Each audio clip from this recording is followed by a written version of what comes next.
All right. So we are on Chapter 11, Part 2, and I wanted to elaborate a bit more on bases for segmentation. And at the end of last discussion, I had indicated that there are 4 primary bases of segmentation. Demographics, which are largely observable phenomenon. If I looked at you, I could probably guess your age. Within reason, your gender, ethnicity. I mean, some stuff I couldn't tell, but a lot of it I could tell. I know your occupation, or at least I know part of your occupation as a student. Psychographics, maybe a little bit harder, but those are things like personality and a little bit more lifestyles. So psychographics are not as readily discernible as demographics, although there may be clues to it. So that could be, is this person a weekend warrior? Is this somebody who really worries about fashion? Is this somebody who likes to go hunting? Is this person a vegan? Okay, and then there are geographics, and those could be international in terms of, what country they live in, or it could be within this country. Is this somebody who's in an urban environment or somebody out in a rural area? And then last is behavioristics, and this is somewhat of a catch-all category. Things like how much of the product do they use? Is this a heavy user? What is the end use that they're applying the product for? Benefit expectations, brand loyalty, and of course, price sensitivity. And in price sensitivity, I want to make a point here. It'd be easy to conflate that with income and assume that if somebody is, low income, they're going to be highly price sensitive, and that the converse is also true. And that does not necessarily follow. So you could have a high income person, let's say a stay-at-home mom, who could have a high income family, but really gets a lot of gratification out of being a quote-unquote bargain hunter. So behavioralistically, that person would still fall into the price sensitive category. One other thing is it used to be, let me see if we have it here, in terms of demographics, stage of the family life cycle refers to, is this person, let's say, married but not yet kids? Or are they empty nesters? Are the kids about to leave to go out on their own? So those folks have very, very different needs. And also it'd be easy to conflate that with age. But as you're probably aware, those are increasingly decoupled. I mean, I know women who had their first child at age 18 and another who had her first child intentionally at age 43. So it's kind of all over the map these days. And age does not necessarily match up with stage of the family life cycle. So let's skim through these and see if I need to point out anything. I think age is pretty straightforward. And the example that we had with vitamins, I think made that fairly clear. Gender, I think, is straightforward. Race, you might be going, wait, what? A segment based on race? Yes. So if you think about some of the things like Hispanic heritage type events or Black History Month, both of those are include outreaches by restaurants like McDonald's to specific groups. There are some products that are made for specific groups. Like think about hair care might be a more obvious one. So income is probably obvious as to why that would be a basis for segmentation. Religion might not be. But let me give you a good example. I had mentioned restaurants doing certain outreaches. In the spring, sometimes you'll see the bus that goes past, and there's a nice sign on the back of the bus that says, we have fish sandwiches really, really cheap on Fridays in the spring. And if you think about that just for about a minute, you might go, oh my gosh, they are segmenting based on religion. So practicing Catholics that don't want to eat meat on Fridays during Lent need an option. And so McDonald's very wisely said, oh my gosh, here's a great market opportunity.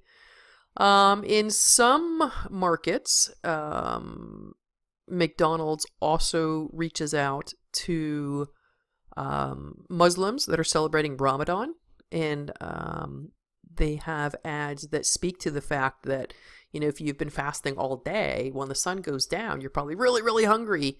And so they position it as a way of satisfying that hunger.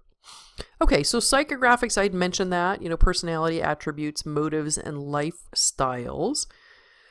So even something as simple as toilet paper can be segmented based on psychographics. And specifically with that example, if you think about the green folks that are very, very concerned about the environment, they are more likely to pay more and respond to a toilet paper that says this is environmentally friendly, we didn't use bleach to make it white, etc.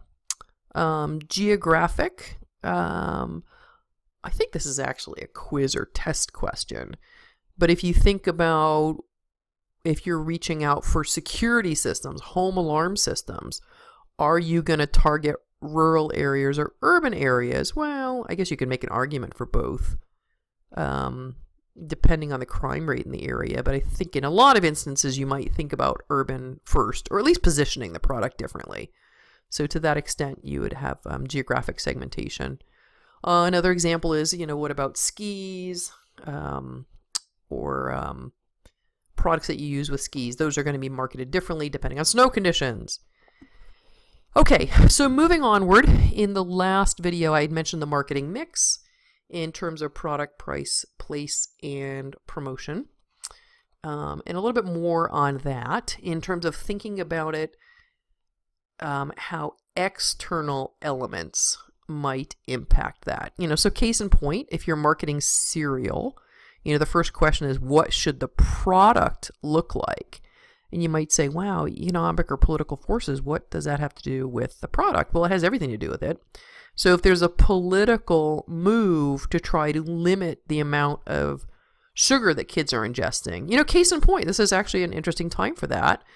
Not breakfast cereal per se, but under the previous administration, Michelle Obama had been pushing this healthy lunch thing.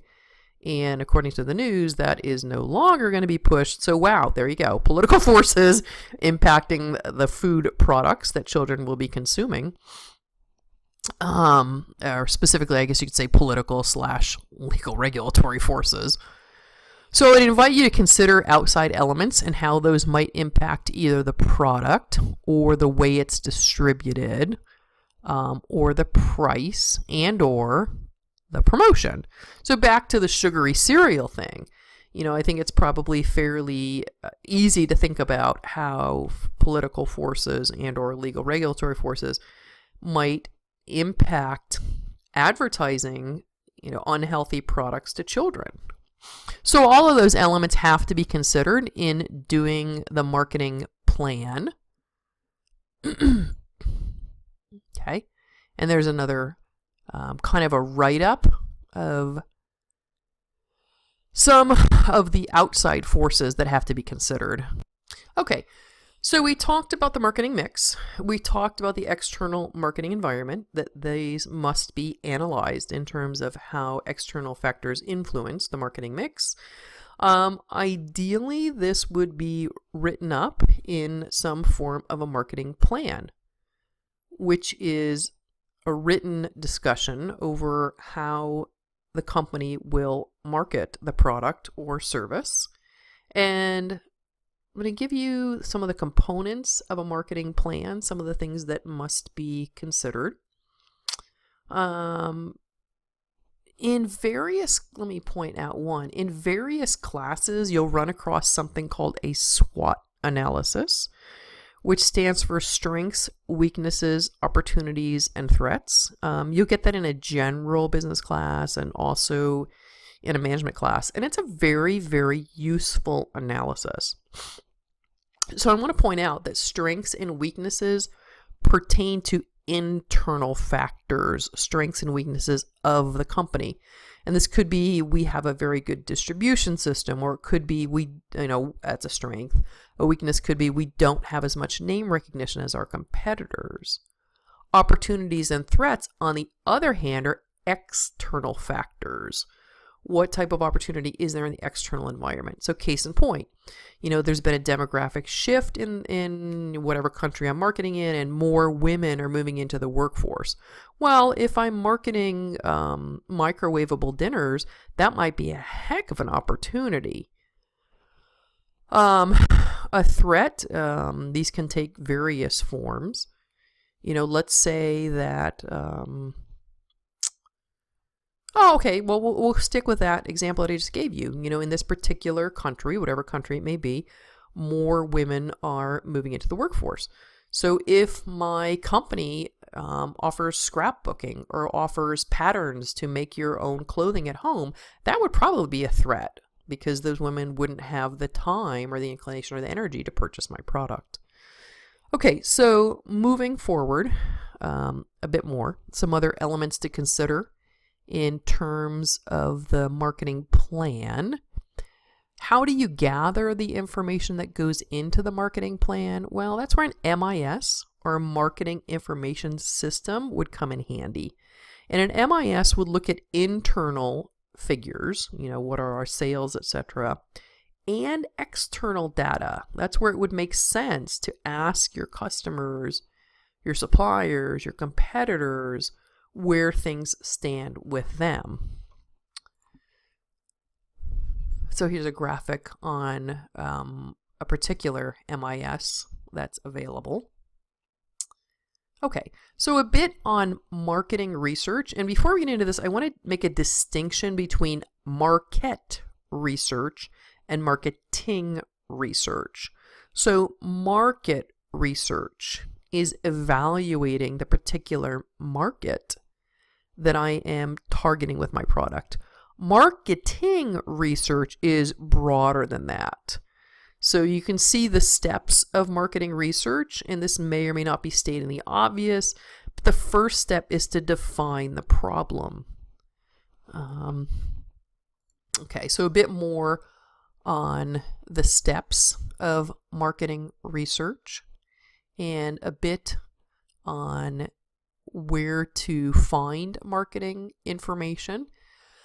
One of the first places to think about looking for secondary information is, a lot of times it's useful to look at an industry organization. There's usually a wealth of information available in a particular industry. Secondary sources, not always, but generally will be a lot cheaper than primary sources. So secondary research is looking at data that was gathered by someone else for some other purpose. And a lot of times that is very, very useful. However, if you've got a really, really narrow or specific question to ask, then you may need to do primary research. So primary research is research that you do yourself. So your company does. So needless to say, it's going to be a lot more time intensive and a lot more expensive. Okay, so moving onward, in terms of that research, one of the things you might be looking at is buying behavior, understanding why, when, and how your customers make the buying decision. Okay, so here are some of the influences on the purchase decision and the steps that the customer might go through. And the first step for them, of course, is problem recognition, i.e. I've got a headache. Hey, how am I going to solve this? There are a lot of factors that will influence that decision. One of the key ones would be income. And so income could be broken down a couple different ways. You have personal income, disposable income, how much do you have after you take out taxes, and then discretionary income, how much do you have after you've taken out your basic expenses like your rent, and your taxes, how much is left over. And then last, I want to make the point that business buyers tend to be a lot more savvy than consumers, and consumers tend to be a little bit more emotional in the buying decision.